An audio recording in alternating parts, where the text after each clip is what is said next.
Três. Bom dia, meus amigos. Estou aqui de novo neste domingo, dia 25 de junho de 2023.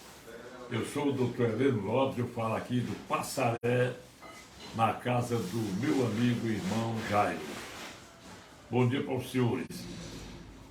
Eu vou fazer mais ou menos uma agenda aqui, um roteiro do que eu vou dizer. Eu quero dedicar esse vídeo para o senador Eduardo Girão, um grande senador que tudo tem feito pelo Brasil. Senador Girão, você que foi presidente de Fortaleza, eu fui quase 20 anos diretor do departamento jurídico do Fortaleza. Então, pelo menos neste sangue tricolor nós temos, né? Dá um alô para Ival Sobral, que passou nesse tempo por aqui. Estivemos reunidos eu, Jairo e o Pajeú, lá na eletrônica do Aurimar, na rua Pedro Pereira, 800, Fortaleza. Eu quero também o Geroldo Sampaio. Geroldo, já me encontrei muitas vezes com você, mas me esqueço de perguntar. Pela sua idade, eu acredito que o seu pai botou o seu nome de Geroldo por causa da seleção cearense, que tinha uma zaga assim, Juju, Nozinho e Geroldo. Geroldo era back do América. Você se lembra disso? Bom, tá dito aí. Vamos dar um alô também para a doutora Tânia Coutinho, para a minha irmã Sônia Viana, dar um alô pessoal do Rio de Janeiro, o Oswaldo, o Eduardo, a Cássia Singela, Marcos Almeida de São Paulo. É muita gente. Eu vou...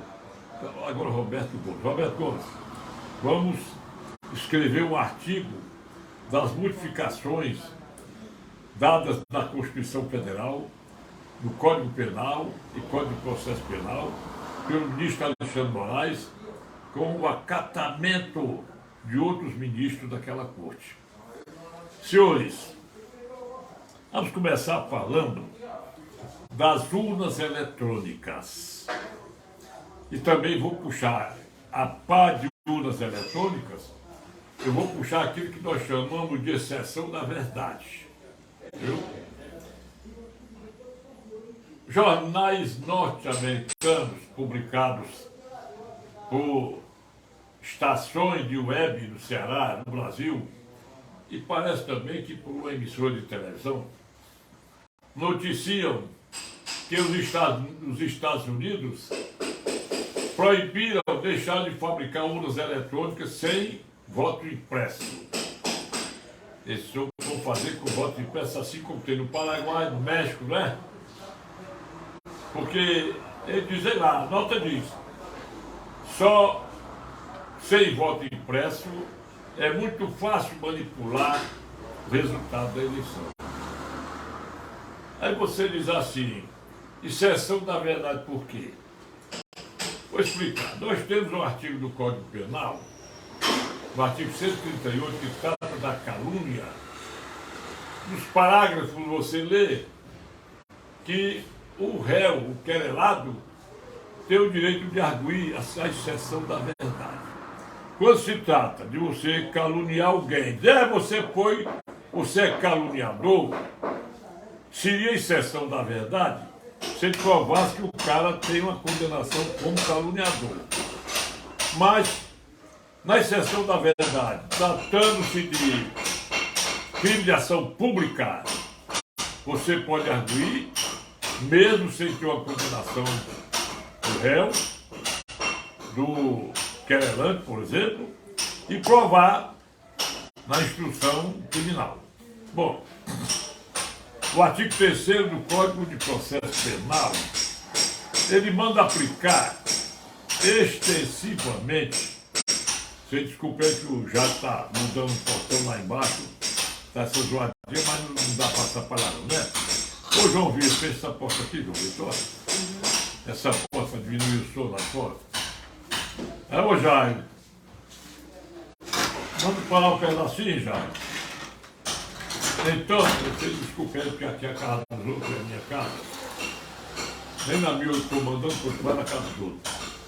Mandei fechar a porta para melhorar. Então, senhores, Esse artigo 3º do Código de Processo Penal, quando os tribunais superiores decidiam dentro da lei, eles interpretaram dizendo que esse dispositivo, interpretado à luz do seu próprio teor, permite que se apliquem as regras do processo civil e do processo penal e outras súmulas dos tribunais quando houver omissão na lei. Aliás, o artigo 4º da Lei de Introdução ao Código Civil dirá,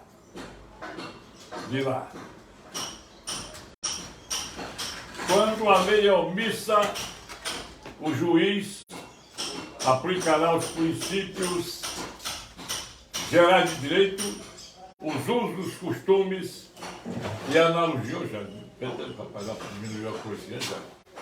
Eu vi logo da hora da minha live, ele mata, né? Vou fechar a porta aqui já. Pois é, desculpa aí. Então, eu vou deixar fazer mais tarde, suspender. Eu faço depois, né, já? É melhor? Eu podia falar um pedacinho quando eu termino. Vou pedir para falar. Pede aí para falar um pedacinho. É melhor, porque eu estou aqui na casa, ele está, o rapaz está lá embaixo para mudar uma grade, um portão, não sei. Então, pessoal, a gente vai parar um pedacinho, eu vou continuar. Olha, quando eu digo sessão da verdade, vocês sabem que nós estamos num regime comunista ditatorial. Isso é inegável. Primeiro porque o Cláudio Lessa divulgou agora no noticiário norte-americano, segundo o qual, essa fonte tudo direitinho, segundo o qual o vencedor das eleições no Brasil foi o Bolsonaro. O problema é dele. E eu sempre acreditei que o vencedor não tinha sido o Lula. Quando o Gilmar Mendes, chorando abraçado com o Cristiano Zanin, advogado do Lula, pela vitória de ter descondenado o maior corrupto da história da humanidade, eu comecei a dizer, desde o dia que o Gilmar Mendes disse que o Lula merecia um julgamento justo. Pois bem, eu vou só fazer uns parênteses aqui. As redes sociais estão mostrando o Lula, quando o Bolsonaro indicou o André Mendonça, que era procurador da AGU, é muito velho de ser amigo íntimo, pessoal. Aí o Lula aparece esculhambando, não pode, não sei o que, e ele diz que é um retrocesso e tal. Ele indicou. E Senado Federal é subserviente e apoiou. Daqui a pouco eu falo com vocês. Bom, porque eu acredito na vitória de Bolsonaro nas eleições. Acredito porque o cidadão que não teve condições de fazer a publicidade, a propaganda ampla, proibidas as imagens de 7 de setembro, proibidas as imagens de Nova York, proibidas as imagens lá de Londres. Porque é o princípio da isonomia. O que é isonomia? O fulano tem o direito de exibir suas imagens e eu tenho o direito de exibir as minhas. Que imagens tinha o 9 dedos para exibir? Só aquela que chama Lula ladrão, tem um lugar na prisão? Bom, e por que eu digo sessão da verdade? Estão querendo suspender o direito político do Bolsonaro, porque quando o presidente do TSE, não me lembro se era o Luiz Roberto Gomes, se era o Fachin, o Alexandre Moraes, era um deles fez, convocou os embaixadores para mostrar, olha, esse código fonte aqui é inviolável. Agora, sabe mesmo que você dizer para o macaco que banana é pimenta, você não pode comer a banana. Porque todo mundo sabe que não tem objeto eletrônico que seja inviolável. Como se isso não bastasse, quando Bolsonaro não provou, entre aspas, aquela coisa de 2014, que a Dilma gastou mais de R$ 1 bilhão para poder ser eleita, nós, como brasileiros, o que aconteceu? O Bolsonaro foi dizer que fizeram arbitragem, PSDB e tal. Aí, não, é mentiroso. Quando ele estava sendo processado por causa de ter mentido contra as urnas eletrônicas, aparecem duas coisas. A primeira, aquele deputado federal que era o relator do voto impresso daquela PEC de autoria da Bianchice, ele conseguiu com o delegado federal cópias, prestem bem atenção, cópias do inquérito policial que a ministra Rosa Weber, que era presidenta do TSE, mandou instaurar para investigar aquele ato do hacker que foi para uma revista especializada, mas mostrou o gráfico de invasão do código-fonte do TSE de março de 2018 a 7 de novembro de 2018, quando, segundo tudo, salvo engano, teria sido no dia 15 de novembro. Aí, esse inquérito foi instaurado pela Polícia Federal, quando o delegado federal pediu para identificar o hacker. Resposta: não pode, porque foi contratado uma empresa privada e apagou o rastro do hacker. Essa é a primeira parte. A segunda vem no artigo 14, parágrafo 10º da Constituição Federal, quando o diplomado pode ter sua diplomação impugnada em 15 dias. Foi quando o Lula foi diplomado, o PL mandou fazer uma perícia pelo Instituto Voto Legal, impugnou, dizendo que o resultado das urnas do segundo turno foi 51 tanto por cento para o Bolsonaro e 48 e pouco para o Lula. Alexandre Moraes de repente divulgou: isso é atentado contra a democracia. E aplicou uma multa de 22.991.000 ao PL. Inclusive, antes ele disse: não, tem que dizer se o caso é igual ao primeiro turno. Aí o PL disse: todos os primeiro turno é a mesma coisa. Aí pegou essa multa. Olhem bem. Daí para cá, na exceção da verdade, quando o Bolsonaro convocou os embaixadores revoltados com aquela atitude do TSE, feito uma mostra aos embaixadores que o código-fonte é inviolável, ele foi mostrar exatamente com esse inquérito. Está aqui, como é que código-fonte? Um código com 17 milhões e meio de linhas. Mostrou. Isso se chama o quê? Provar a verdade. Mas o advogado dele, doutor Tarcísio Vieira, grande jurista, por fazer uns parênteses aqui, ele foi ministro do TSE. Eu não sei se ele participou daquela chapa, aqui o julgamento da chapa, Temer-Dilma, Dilma-Temer, 2017. Desses parênteses, eu quero dizer que todo mundo sabe da tramóia que houve naquilo. O senhor ministro Gilmar Mendes era presidente do TSE. Para quem não sabe, o TSE é composto por 3 ministros do Supremo Tribunal Federal, 2 do STJ e 2 advogados com toga de ministros. A composição é de 7 ministros. Salvo engano, Luciana e Tereza eram ministras que terminavam os seus mandatos em maio de 2017. O julgamento teria que ser feito antes delas saírem do TSE. As más línguas dizem, e a imprensa divulgou, que houve um acordo entre o Temer e o Gilmar Mendes. Vamos deixar isso para Júnior, que essas 2 ministras têm seus mandatos terminados. você indica dois advogados para assumir em toga de ministro, e o julgamento vai ser feito em junho ou julho. Dito e feito, foram substituídas, e um deles indicado, eu me lembro, foi o Odimar Gonzaga. O Odimar Gonzaga.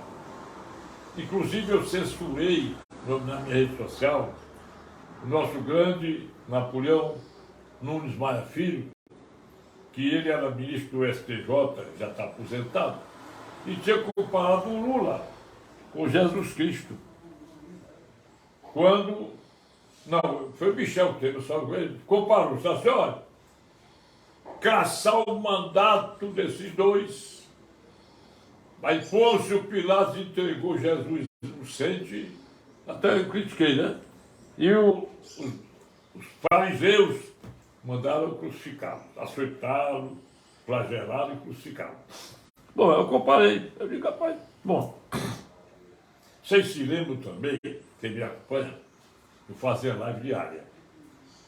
Quando eu me lembro que eu dizia assim, o ministro Gilmar Mendes está programando algo para colocar o Lula na goela do povo brasileiro. Você se lembra disso, né, Roberto Gomes? Você se lembra, né, Tony Mazzoli? Todos os meus assistentes de meus vídeos, eles sabem disso, é só eu examinar no meu Facebook. Pois bem, eles estavam contando, vamos anular tudo, porque, de acordo com o artigo 111 do Código Penal, o crime prescreve a partir do dia do crime. Se os crimes do Lula eram prescritíveis em 12 anos, ou 8, calculou a metade. Porque o artigo 115 do Código Penal diz que a prescrição do maior de 70 anos é pela metade. Por que eles não mantiveram o recebimento da denúncia, que o artigo 117, inciso 1º do Código Penal, diz que a prescrição se interrompe com o despacho que recebe a denúncia. Então, se você tem um inquérito policial, vai para a justiça com 3, 4 anos, no momento que o juiz diz assim, receba a denúncia, a partir dali começa a correr de novo a prescrição. Prestem atenção, sem se falar naquela cachorrada de julgar a Vale de Curitiba, a 13ª, como incompetente absoluta. Por que incompetente absoluta? Que os fatos deram começar lá em Londrina, Paraná, e quem designou essa vara para tomar conta dos processos da Lava Jato foi exatamente o Supremo. E que tantas vezes houve habeas corpus e eles negaram o habeas corpus do Lula. E por que mudaram? Porque mudaram o artigo 283 do Código de Processo Penal, que tem parte inconstitucional. Tudo isso foi tudo programado. Bom, então eu acho que o advogado do Bolsonaro está muito bonzinho, Tarcísio Vieira. Muito bom, não é bonzinho não, bom demais. Ele deixou o Alexandre de Moraes com as calças na mão. Tanto é verdade que ele adiou. O negócio é tão sério, rapaz, que tem aquele problema. São vários. Aquele que o Senado, o próprio Rodrigo, o bicho lá, presidente do Senado, Rodrigo Pacheco, disse que iria esperar o Supremo decidir, para ele poder decidir lá, que a Câmara já tinha aprovado, aí para suspender por 90 dias o julgamento, e ele está esperando de novo, quer dizer que é uma subserviência. Agora mesmo, o Senado quer acabar com o Brasil, modificando a decisão da Câmara Federal sobre o arcabouço fiscal. Vai voltar para a Câmara. E se a Câmara derrubar essa vontade do Senado, não volta mais para lá. Vai ser sancionado, não. O Lula pode vetar, porque ele quer a gastança. Bom, então eu acho que ali falta alegar a exceção da verdade. Porque ele não fez patamar político lá no dia em que ele reuniu os embaixadores, porque ele era candidato. na nossa lei eleitoral e a lei de improbidade administrativa, nenhuma proíbe o candidato à reeleição, qualquer que seja a unidade executiva, pode ser a Prefeitura, o Estado e a União, de reunir os embaixadores e fazer a prova da verdade contra a invasão de outro poder, que é o TSE. É verdade. Se fosse mentira, o TSE tinha dito: esse inquérito que a Rosa Weber mandou instaurar para investigar a invasão do hacker no código-fontes de 2018 é mentiroso, não existe. Eles quiseram até dizer que o Bolsonaro divulgou, quebrou o sigilo do inquérito sigiloso. Mas lá essa palavra sigilo só apareceu depois. E de acordo com a transparência prevista no artigo 37 da Constituição Federal, que é a publicidade, o inquérito só pode ser gravado de sigilo quando está na fase investigativa, artigo 20 do Código de Processo Penal.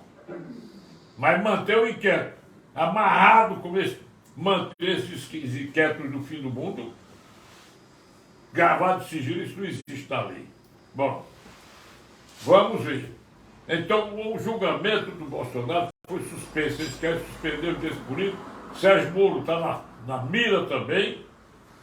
Malgradas as posições de alguns senadores e deputados federais que gostam muito de emenda parlamentar e votam a favor do governo. Já disse aqui que a emenda parlamentar é você jogar carniça no meio da rua e juntar urubu. Ou seja, deputado impromundo, ele pega a emenda parlamentar, não estou dizendo todos, né? Aqueles que vão em cima querem fazer o diabo com o Brasil. O deputado que não tem probidade, ou senador impromundo, e quem faz? Chega para o prefeito: seu prefeito, eu estou em emenda aqui de 10 milhões. Qual é o trabalho que você tem que fazer aí? Saúde, não sei o que eu fazer, arranja uma firma aí. Aí bota a licitação, entendeu? A firma que ganha dá uma nota lá fiscal que recebeu 10 milhões. No fim, o trabalho foi só 3 milhões ou 4, e o resto o prefeito divide com o deputado. É por isso que o deputado vai em cima. Todo mundo sabe disso, é preciso saber. Eu digo isso que eu sei, que teve até um juiz de uma comarca do estado do Ceará, um advogado conseguiu aposentar o juiz do Paulo, que estava na corrupção com o deputado, com o prefeito, com emenda parlamentar, esse negócio todo. Bom, agora veja uma coisa. Eu já falei das urnas eletrônicas. Lá na Rússia também tem a milícia, né? Lá se chama o quê? O Wagner, como é o nome? O Grupo Wagner, Grupo de Paramilitares, é o nome lá. Eles querem dinheiro do governo russo, que eles estão do lado da Rússia para matar os ucranianos. Eles inventaram, hoje eu vi nas redes sociais, que o Putin chamou para um acordo, aquele negócio todo. A marcha do sul ao norte da Rússia para a capital iam exigir a exoneração do ministro da Defesa russo. Quer dizer, que dentro da Rússia, os próprios paramilitares desse grupo Wagner, que são milicianos, estão comendo uma pontinha para poder ajudar o Putin na guerra. Ou você me dá dinheiro. Bom, aí eu vou agora entrar nesse assunto que eu gosto, direito. A Constituição do ministro Alexandre Moraes e ministros que seguem sua mesma orientação. Senhores, o nosso Código Penal, o nosso Código de Processo Penal e a própria Constituição já possuem a regulamentação das mídias sociais. Vamos ver lá. Vou começar pelo artigo 37, parágrafo 6º. qualquer ato de um preposto, o responsável é a empresa, a responsável é a empresa, pode ser pública ou privada. Então, se o motorista de uma pessoa jurídica qualquer comete um crime, atropela e mata um, fica provada a sua culpa, você pode acionar a empresa a pagar tudo. A única coisa que podia fazer é o seguinte: para evitar, tinha que baixar uma lei só. O gerente, primeiro, exigir que cada plataforma tenha um gerente no Brasil. Esse gerente será responsável criminalmente se não identificar o inscrito na sua plataforma que praticar pedofilia pela internet, praticar atentado, praticar tráfico de droga, terrorismo. Então, a plataforma já é responsável por qualquer ato dos seus seguidores. Está lá no artigo 37, parágrafo 6º. Esse mesmo artigo 37 que eu falo nos amigos. Bom, quando o artigo 5º, inciso 4º e 9º, 14, 56 e o artigo 220, parágrafo da Constituição Federal, definem absoluta liberdade de expressão e comunicações, até pelas redes sociais, quer dizer lá, qualquer meio de comunicação social. Precisa regulamentar? Veja aqui, então, o artigo 5º, inciso 4º, é livre a manifestação de comunicação, vedado o anonimato. O 9º, é livre a manifestação, expressão e comunicação, independentemente de censura ou licença prévia. Inciso 14, pode, pelo caráter profissional, ser divulgado algo sem anonimato. Ou seja, eu sei de uma notícia, essa notícia pode ser meio perigosa e tal, mas eu digo, eu vou guardar o sigilo da fonte. O inciso 56 é aquele que diz: nenhuma prova conseguida por meio ilícito poderá constar dos autos. O inciso 39, eu vou repetir aqui, que a negada lê esse inciso, que ele diz a mesma redação do artigo 1º do Código Penal. Ninguém reverencia a memória de Vargas, porque o Código Penal é do tempo do Vargas, e o artigo 1º reproduzido ipsis literis, o artigo 5º, 39, e o seguinte: não há lei, não há crime sem lei anterior que o defina, não há pena sem prévia combinação legal. Como se isto não bastasse, a prisão do Daniel Silveira foi a coisa mais absurda quando a Câmara Federal, sob o comando desse Arthur Lira, se ajoelhou nos pés do ministro Alexandre Moraes, que decretou a prisão em flagrante do Daniel Silveira por opiniões públicas que ele disse: eu assisti. Eu estou nas prerrogativas do artigo 53 da Constituição Federal. Parágrafo 2º diz: o parlamentar só pode ser preso por crime inafiançável em flagrante, e a cópia do flagrante tem que ser mandada para a casa parlamentar dele, para ser aprovado a prisão ou não. Ora, a Constituição, ela diz no artigo 5º, 61, a prisão só pode ser em flagrante ou por mandado. Não existe a figura do mandado de prisão em flagrante. Foi um ofício do Alexandre Moraes para o Lira prender o Daniel Silveira. Lembro muito bem, na véspera foi sabido que o relator nomeado ia pedir um arquivamento desse processo, a soltura do Daniel Silveira. Mudou para a Magda Mofato, que fez aquele escândalo público, até crime, não sei o quê. Aí, a prisão foi aprovada. Veio o quê?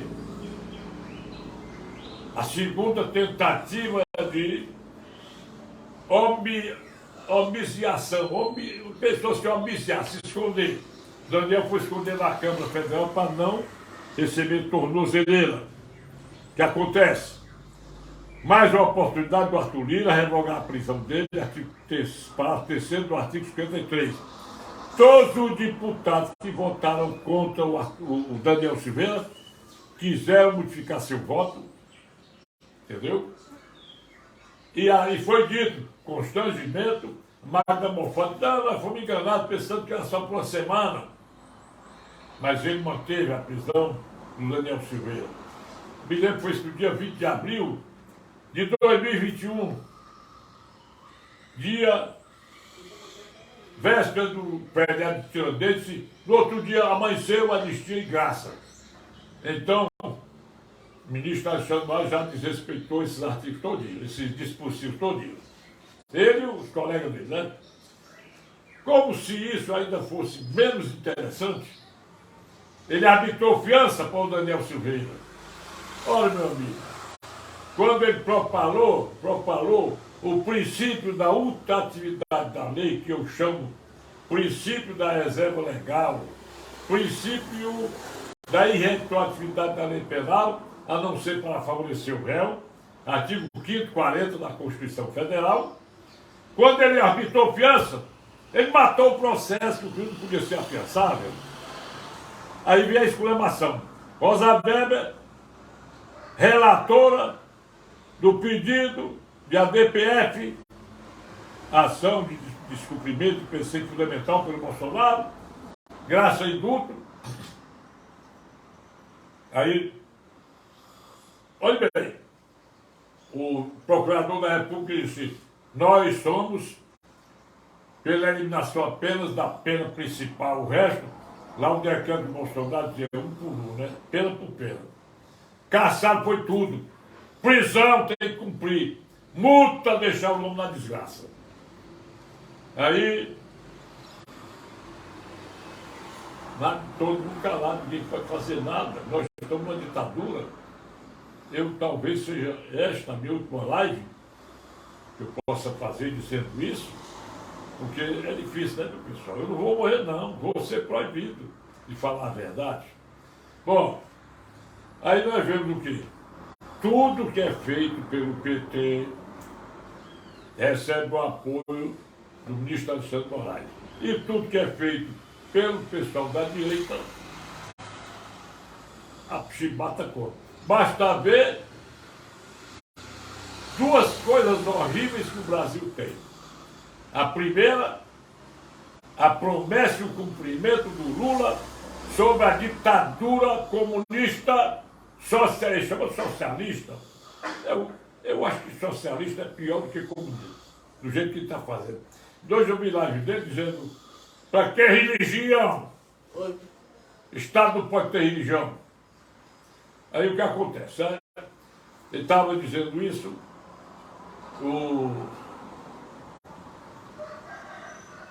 o artigo 82, inciso 12, diz que o indulto é prerrogativa do presidente da República. Aí, dispositivo do Código de Processo Penal é eliminado na cassação do decreto de anistia para o Daniel Silveira pela Rosa Weber, 738 do Código de Processo Penal. Diz assim: quando o presidente concede anistia, o juiz determinará o arquivamento do processo. O artigo 107, inciso 2º do Código Penal, diz assim: extingue-se a punibilidade com anistia, graça e indulto. Olha, agora veja uma coisa. Então esses artigos foram todos respeitados. Vem mais. Doutor, o artigo 145 diz assim: todos os crimes contra a honra, calúnia, difamação e injúria,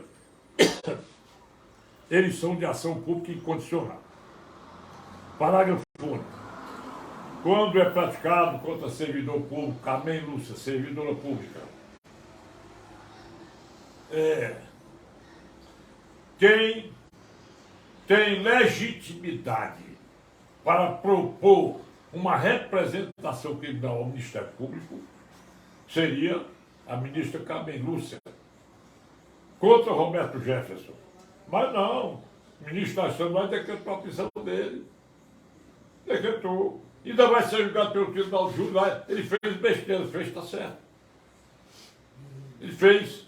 Mas não cabia o ministro Alexandre defender o direito personalíssimo de uma pessoa ofendida, no caso da Carmen Lúcia, que ela tinha que propor a representação criminal para o Ministério Público denunciar o Roberto Jefferson. No prazo de 6 meses, está lá no artigo 38 do Código de Processo Penal, desconhecido também pelo desconhecido, vírgula, dolosamente pelo excelso ministro Alexandre. O 38 é o seguinte: decairá do direito de queixa ou representação o ofendido ou seu representante legal que não o exercer no prazo de 6 meses. O 39 diz: se a representação for proposta por procurador ou advogado, deve ser com os poderes especiais para tanto. Vai bem. A mesma coisa foi feito com Alan Santos, decretar a prisão dele por crime, suposto crime contra a honra. Suposto crime. Agora mesmo nós temos mais de 1.000 pessoas presas ou por tornozeleiro eletrônico ou encarceradas menos, em supostos crimes de atentado, golpe, tal, que a Globo diz pelos atos golpistas do dia 8 de janeiro, tal, não existe isso. Senhores, agora o ministro Benedito Gonçalves, o cara lá pediu a juntada daquela minuta de golpe que foi encontrada no poder do Anderson Torres. Senhor, isso é ridículo dizer um negócio dele. Eu pergunto, será que hoje, se tivesse um governo sério, ou o presidente do Senado sério, da Câmara sério, o que podia acontecer? Será que ninguém está vendo que o senhor ministro Alexandre Moraes e o outro lá, menos 2, estão provocando aquilo que fazem os comunistas ditadores da Nicarágua, Venezuela e Cuba, por hora, que eles antigamente faziam o golpe com o tanque na rua. Hoje eles fazem o golpe desse jeito aí. Desse jeito por quê? Porque calar a boca do judiciário, botar o judiciário a favor do governo e contra as outras instituições. Tanto é verdade que vai haver eleição na Venezuela, quem vai ser reeleito é o Maduro. Lá existe o estupro, a execução de pobres miseráveis. Lá na Venezuela já tem mais de 7 milhões exilados. Quando o Lula prega que tem que acabar com a religião no Brasil, ele está ajudando o Daniel Ortega, que manda prender bispo, padre, mata gente na escuração d'água. E o Foro de São Paulo vem aí. 26º encontro no Foro de São Paulo, que vai ser no dia 29 agora, até o dia 2 de julho, com presença dos ditadores de 23 países comunistas, entendeu? E que as Forças Armadas têm que acordar para isso. Tem que acordar. Não se pode tolerar que se faça aquela festa com esses caras que estão vindo em aviões descaracterizados, porque o Maduro não pode botar a cara fora da Venezuela, senão ele vai preso. Bom, agora mesmo aquela jornalista Adélia Ortiz, que levou o burro nos peitos, quase que ela morre, ninguém falou, nem a ministra, essa Simone Tebet, devia ter metido o bico, que ela é defensora das mulheres. Ninguém, nem a Globo disse mais, não disse nada a seu notícia desse tamanho. Agora, uma coisa também nos chama a atenção. Além dos dispositivos do Código Penal, do Código de Processo Penal, acabados pelo Supremo Tribunal Federal. Eu vou escrever um artigo, a Constituição e as mídias sociais regulamentadas, a vontade do senhor ministro do Estado do Brasil. Não precisa, não. Qualquer um que pegue uma televisão e diga, olha, vamos incentivar aqui a pedofilia, incentivar o golpe. Aí eu vou para o golpe, pessoal. Será que é golpe? Uma minuta em que o presidente, entre aspas, que não é mais presidente Bolsonaro, iria convocar as Forças Armadas para obrigar o senhor ministro do Estado do Brasil a cumprir a Constituição, os outros também? Eu me lembro, quando eu era ainda profissional ativo do rádio, quando a Assembleia Nacional Constituinte de 87 criou regras de defesa da democracia dentro dela. O difícil de acontecer, o estado de emergência, artigo 3b da Constituição. Depois também artigo 137, estado de sítio. E o artigo 142 da Constituição. Esse aqui jamais pode ser chamado de golpe. O Brasil está precisando que alguém faça a aplicação desse dispositivo constitucional e democrático. O que ele diz? O presidente da República é o chefe das Forças Armadas. Subordinado à hierarquia e disciplina, e as Forças Armadas constituem o poder de cumprimento da lei, podendo ser convocada por quaisquer dos poderes quando um deles esteja ferindo a autonomia do outro. Vamos lá. Artigo 1º da Constituição, 2º, 3º, são os direitos do cidadão. Todo o poder emana do povo e em seu nome será exercido. Todos os poderes são harmônicos, independentes e autônomos entre si. Então, meu amigo, não se pode ter o poder de mando, que é só o supremo, para avacalhar o povo brasileiro. Avacalhar. Então, naquela época, quando o Bolsonaro, sem dizer nada, deu a entender que tinha que convocar as Forças Armadas, de repente o Michel Temer entrou na jogada, fizeram um acordo, e está aí o Brasil entregue a essa esculhambação, que é o governo desse cara que foi condenado e descondenado para ser presidente da República, que vem sendo xingado, esculhambado de todo mundo. Agora mesmo na França, os jornais franceses já o trataram diferentemente. Disseram da vida de todo dia. Já levou baia também na Espanha, chamado de ladrão, Portugal, lá em Londres, todo canto que ele anda, esculhambou no Brasil, esculhambou na reunião do G7 lá em Kyoto, no Japão. Agora viajou para Portugal. Pronto. Aquela vez o Macron recebeu o Lula como corra de ministro de Estado, de presidente. Vê se ele recebeu dessa vez. Para completar, vamos falar aqui do Zanin. Meu amigo, eu nunca vi um cidadão falar tão ruim, oratória péssima. Rapaz, não sei como é que pode. Ele é o advogado do Lula. Ele mantinha escritório com o sogro dele, Roberto Teixeira. Inclusive, teve nas redes sociais, ele não protestou.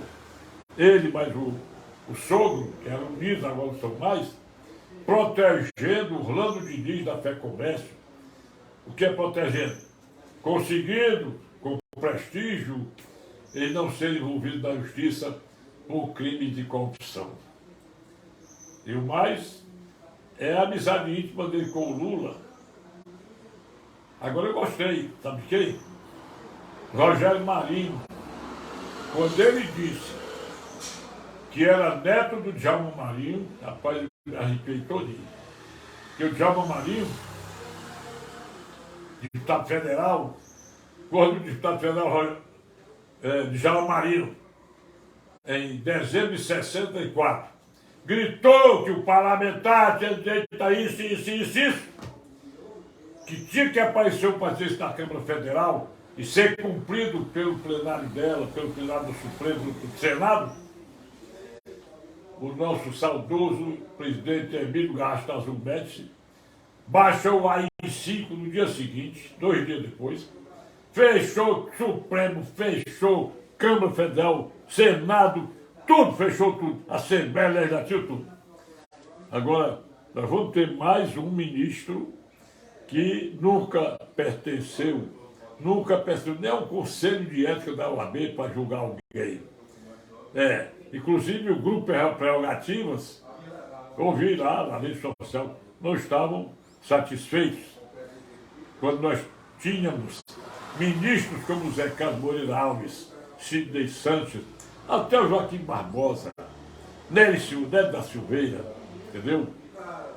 Afora Cláudio Bevilacqua, que recusou. Eu lhe digo uma coisa, eu sou advogado pobre, pequenininho, se eu fosse convidado para qualquer posição do governo do Lula e também para ministro supremo, eu não aceitava, especialmente nas condições do Zanin. O artigo 37 da Constituição Federal possui 4 itens só no caput. São os aspectos de lá. Todo ato administrativo deve ser subordinado aos princípios da legalidade. Legalidade está certo. Publicidade está certo. Moralidade e impessoalidade. Esse impessoalidade é que obriga o ministro a ser impessoal nas decisões. Ele não pode sair. Impessoalidade quer dizer imparcialidade. É mais um que vai jogar o dedo na tigela para esfregar na cara do povo brasileiro. Bom dia, boa tarde, boa noite. Eu sou o Dr. Carneiro Lopes, 83 anos de idade, 60 anos de atividade forense, desde estudante de Direito, com cegueira bilateral, mas enxergo, enxergo os outros, as cores, leio com os olhos dos outros, desde 25 de maio de 64. Meu zap é esse aqui, passa uma mensagem para mim. Senador Girão, Roberto Gomes, meu amigo da RadioDBC.com, Cássio Pajeú, Erival Sobral, Geraldo Sampaio. Não vou dizer tudo não, porque é muita gente, viu, pessoal? Doutor Flávio Meirelles, Alano Maia, mais, né? Tá bom? Bom dia para vocês, meu zap é esse aqui, 85 é o DDD, 999453883, passem mensagens para mim, escrito orais que eu responderei. Inscrevam-se nos meus canais de Facebook, Instagram e YouTube. Bom dia e até domingo. Até lá. João Vitor! Oi. Meu filho, roda, rapaz. Você faça, pastor.